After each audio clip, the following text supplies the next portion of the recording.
Tirupati double murder ఘటనపై పోలీసుల విచారణ కొనసాగుతుంది. ఓవైపు మంగళ వాయిద్యాలు మోగుతుండగానే టీటీడీ కళ్యాణ మండపంలో హత్యలు జరగడం స్థానికుల్లో తీవ్ర భయాందోళన రేపింది. వెంటనే ఘటనా స్థలానికి చేరుకున్న పోలీసులు దర్యాప్తు ప్రారంభించారు. కుటుంబ కలహాల నేపథ్యంలో విడిపోయిన కాపురాన్ని నిలబెట్టేందుకు భార్యాభర్తలను ఒకటి చేసేందుకు వెళ్లిన మధ్యవర్తులు దారుణ హత్యకు గురవడం విషాదంగా మారింది.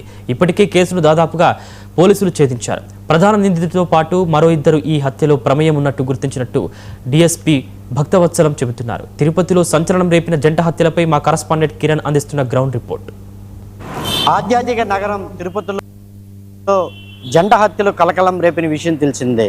ఎప్పుడు నిత్య కళ్యాణం పచ్చతోరణంగా వెలువడే ఈ పద్మావతి కళ్యాణ మండపంలో ఈ జంట హత్యలు నేను నిజంగానే ఒక కలకలం రేపింది. ప్రస్తుతం నేను ఏదైతే ఆ హత్య జరిగిన ప్రాంతంలోనే ఉన్నాను, ఇదంతా కూడా మనం ఇక్కడ విజువల్స్లో చూస్తున్నాం. ఇవన్నీ పద్మావతి కళ్యాణ మండపంలో టీటీడీకి సంబంధించిన ఈ కళ్యాణ మండపాలు ఇప్పుడు నిత్యం పెళ్లితో ఇక్కడ కలకలలాడుతూ ఉంటుంది. అలాంటిది ఒక్కసారిగా రక్తపాతానికి గురి అయిన విషయం కూడా మనం ఈ విజువల్స్లో చూడొచ్చు. ఇక్కడ రక్త మరకలు చూడొచ్చు. ఇప్పుడే ఇక్కడ ఈ దృశ్యాలు కూడా చూడొచ్చు. ఇక్కడ ప్రతి ఒక్కరు దీన్ని క్లీన్ చేసే దృశ్యాలు కూడా మనం చూడొచ్చు. ఇదంతా కూడా నిత్యం గోవిందనామ స్మరణలతో మారుమోగే కళ్యాణ మండపాలు ఒకసారిగా రక్తపాతంతో ఈ విధంగా అవ్వడం నిజంగానే తిరుపతిలో ఇది కలకలం రేపిందని చెప్పుకోవచ్చు. అయితే ఎట్టకేకలకు పోలీసులు మాత్రం ఈ విషయాన్ని గట్టిగా ముమ్మరంగా దాన్ని పట్టుకోవాలని చెప్పేసి నిన్నటి నుంచి ప్రయత్నం అయితే చేస్తున్నారు. అయితే పోలీసులను కూడా కనుక్కునే ప్రయత్నం అయితే మనం చేస్తాం. ప్రస్తుతం మనం ఈ దృశ్యాలు చూడొచ్చు. ఇక్కడ మొత్తం రక్తపాతంతో ఈ కళ్యాణ మండపం అంతా తడిసిందనేసి చెప్పుకోవచ్చు. ముఖ్యంగా వీటిని శుద్ధి చేసే పనిలో ఇక్కడ నిమగ్నమై ఉన్నారు ఇక్కడ ఉన్న కార్మికులంతా కూడా.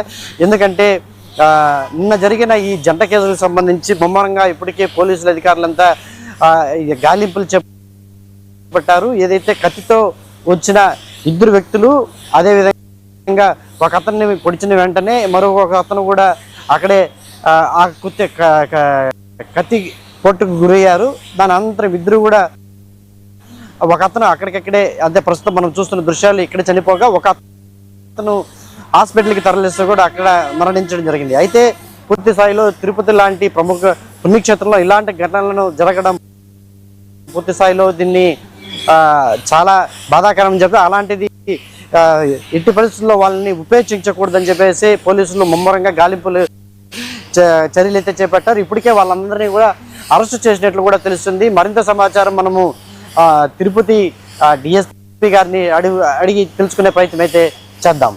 టెంపుల్ సిటీ తిరుపతిలో ఏదైతే జంట హత్యలు జరిగిన నేపథ్యంలో ఇప్పటికే అది పెద్ద కలకలం రేపే విషయం తెలిసింది.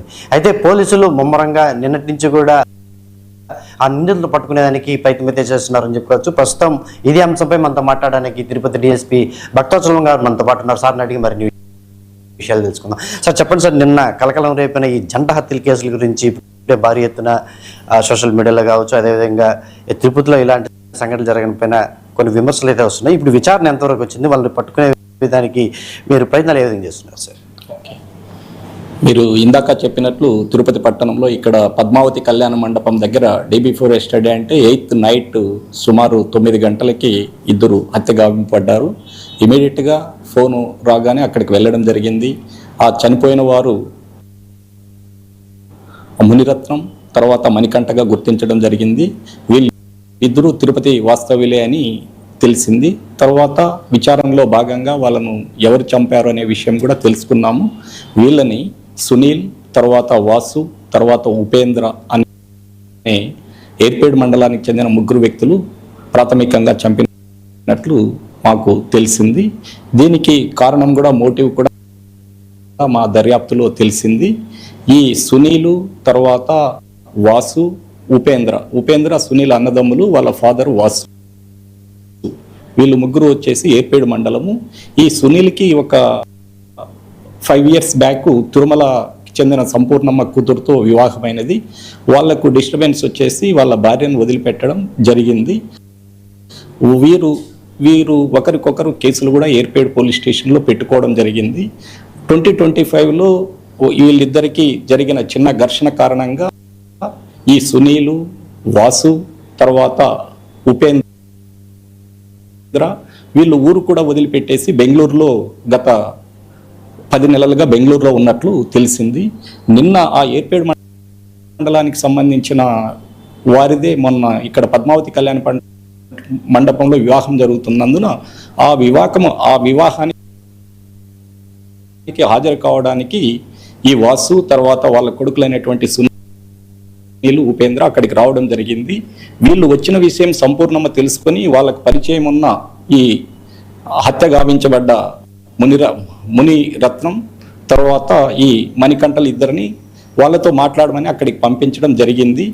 ఈ భార్యాభర్తలకు సంబంధించిన విషయంలో వీళ్ళు మాట్లాడుతూ 2 వర్గాలకి మాట పెరగడంతో ఈ వాసు తర్వాత సునీల్, ఉపేంద్ర వీళ్ళిద్దరిని తమ దగ్గర ఉన్న కత్తితో పొడిచి చంపడం జరిగింది.